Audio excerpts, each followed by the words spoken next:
Live tayo guys. Dito ako ngayon sa airport. Uwi na ako.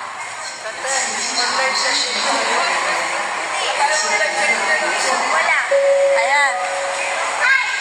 Uwi na ako. 101 Gabi. Ha? 101 eh? 101 eh? Come here. Sige. 101 eh. 101 eh? Parang Hong Kong ata yan ah. Kaya.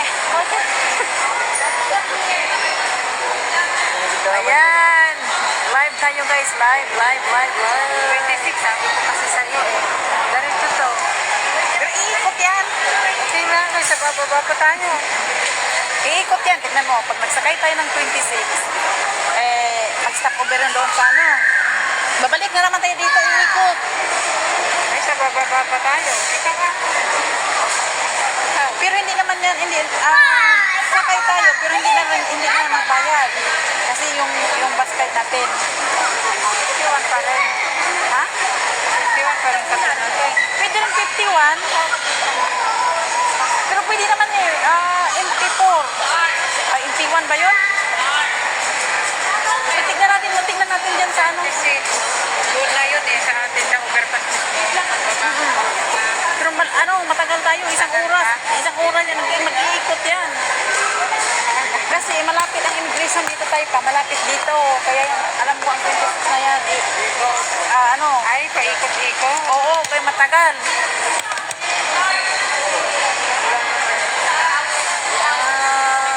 Nag-ano na sila. Kasi pa-fly na sila.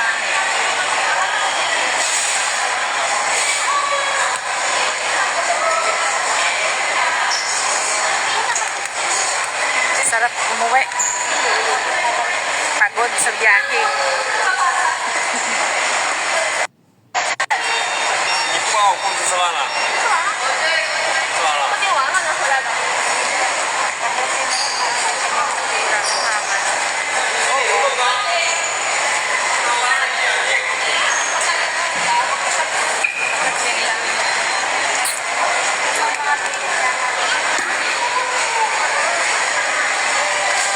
Wag na. Para yaan mo ng alam nilang nandito na tayo. Dito. Tapos pwede ko itong i-download kasi i-post sa YouTube. Sabihin kung uwi na siya, hindi na kayanan ang lungkot. Hindi na kayanan ang lungkot. Kung hindi buo ang loob nyo, wag na kayong mag-abroad.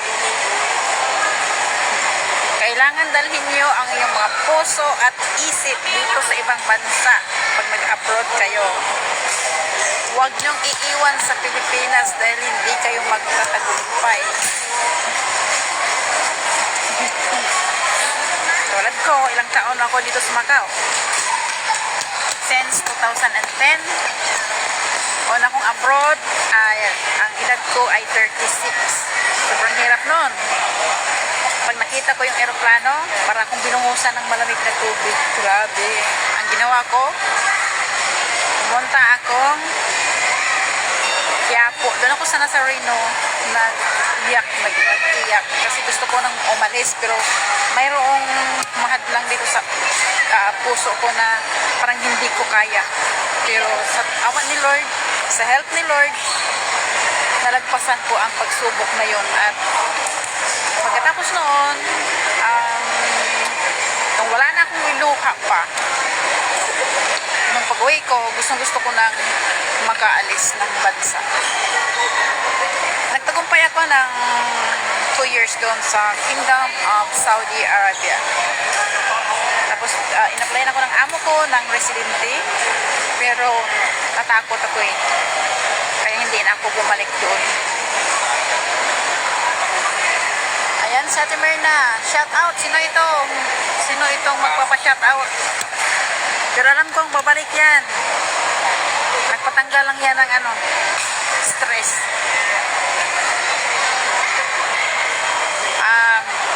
Wala.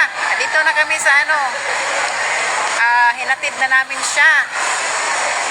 Pero babalik yan. Pustahan tayo. Wala, yung mga anak niya wala sa Manila eh. Nasa probinsya, pati asawa niya. Eh, gusto lang niya balikan yung trabaho niya. So, okay, good. So, good luck for the future. Pero alam kong babalik din yan. Yan. Hello. Kabording.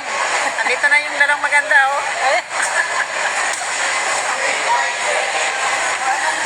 Ayan yung ito yung nakapila ng flight ng 10:25 yata, past 10. Tapos ang dating ng Pilipinas araw.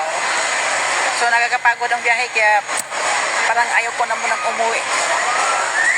Isipin ko pa lang yung pagbibiyahe. Diyos ko Lord. Parang may lantang gulay na ako.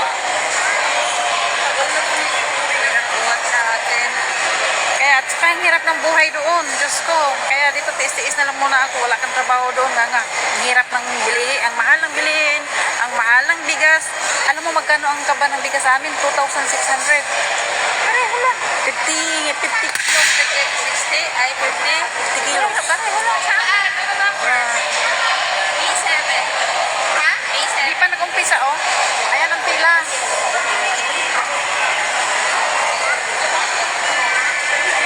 Tapos antayin namin na saka kami uuwi ang boarding house namin kapag nasa-check-in na siya doon sa immigration.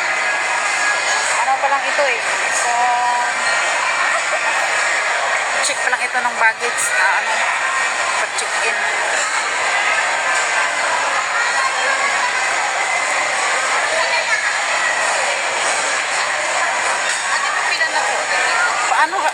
Para, anong oras? Ay, yung bread ko po, 10 po. Ayan, dyan. Ayan na yan. Andun na yung anak ko nung kauna.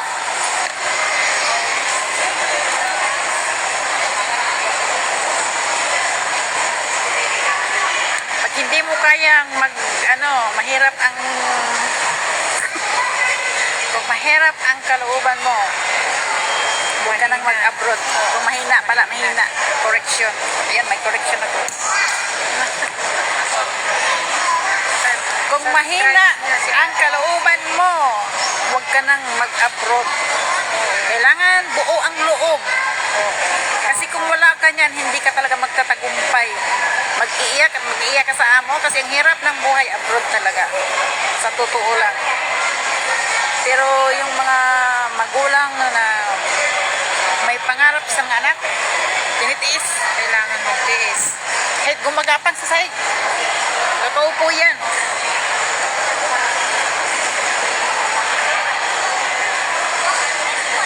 Kaya hindi niya kasi naranasan yung naghihirap na buhay eh. Pero babalik at babalik din yan kasi yung mga anak na maliliit. Kailangan niya mag-aral. Eh ako matanda na ako, hindi na pwedeng mag-ano ako. Yun. Antayin lang namin na mag-check yung bagahe niya at makapag-ano doon. Kasi ang flight na ay around 10, ang fasting yata, 10:25, I'm not sure. Pagkatapos pag nakapasok na siya doon sa immigration, doon.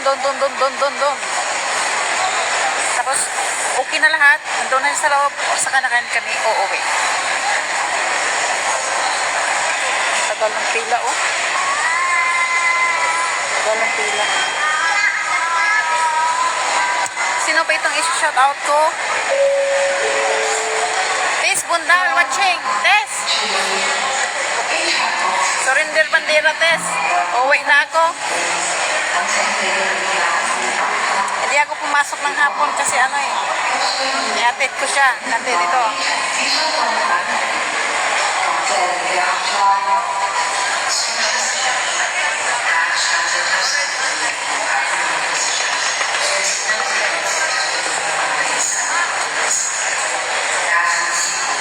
Bakit ang tagal hindi pa nag-umpisa?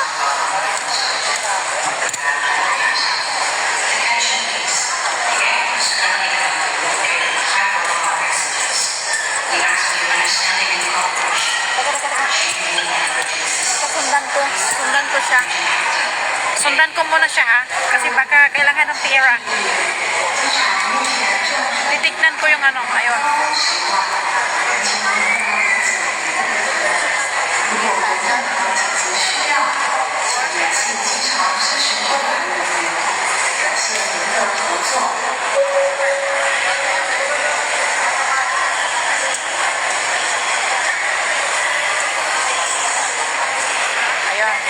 Wala na. Check yung ano niya, yung bagahe niya. Ay, yung ano, yung wala naman siyang ano. Baka may binabayaran or ano. Hindi namin sure, kaya tignan ko.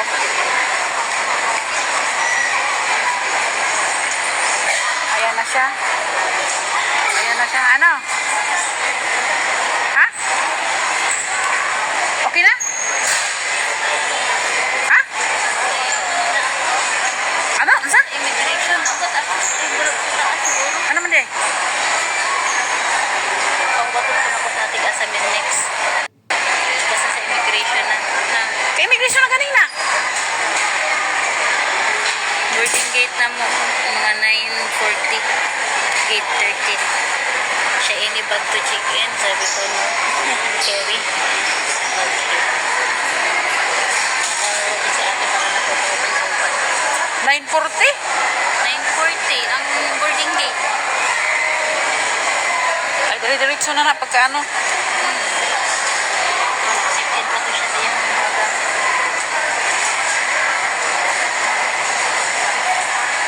Wala lang ko sa ano? Ah, Asa man? Sundan ang mga tao. Basta na. nasa kumlaki din. Asang laki. Daling ko na sa dire, oh. Butang sa nang kargamento. May ganito. O man na ikuan. Oh.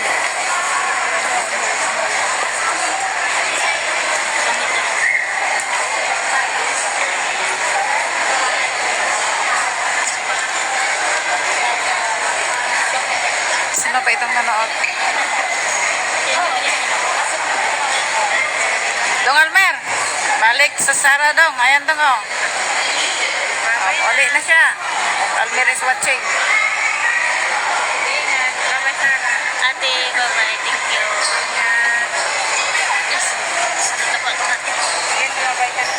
Masamit ako ito, ate ma. Bye-bye na ako. Ate, thank you. Balik ka. Balik na si ate, oh. Ang bilis, ano yun? Ha?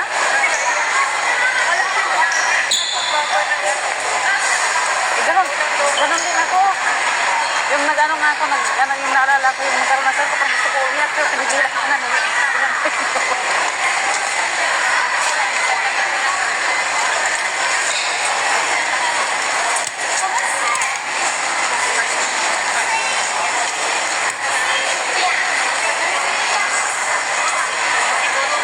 Umanta na ko nga magkuhan na. Huwag na na ko ito sa boarding gate. Oo, to.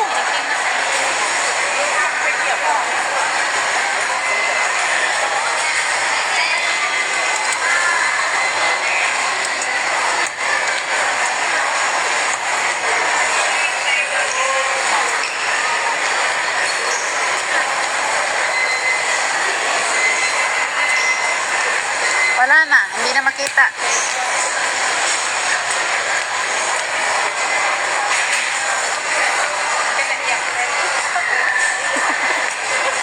Ay, ganun naman talaga eh.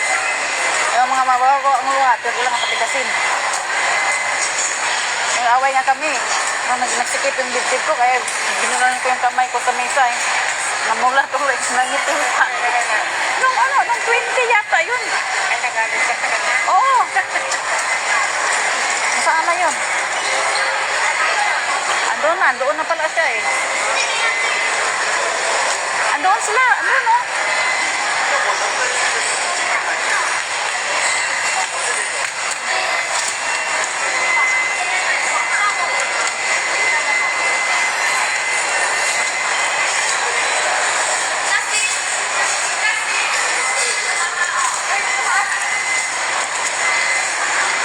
Kasi magbo-boarding na yan sila eh.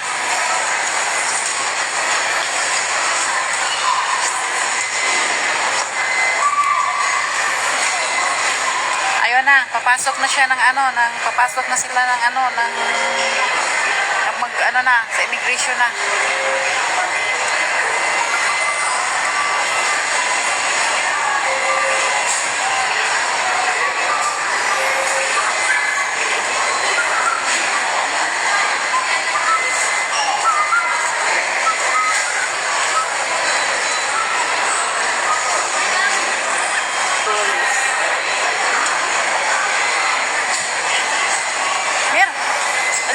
dito.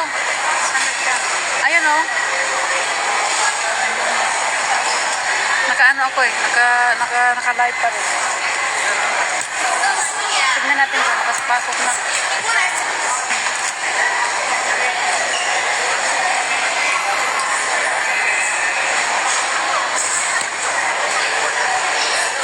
Papasok na?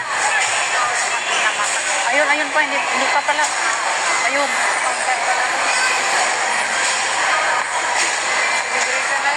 Oo.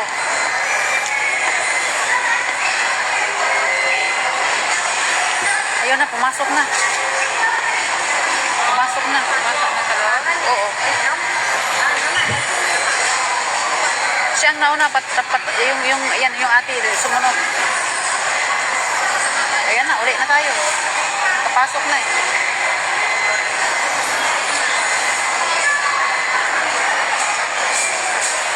So guys, nakapasok na siya sa migration. Wala nang problema, kaya bye-bye. And ang aking live video. So bye-bye. Subscribe. Dito muna kami sa Macau, magpakatanda.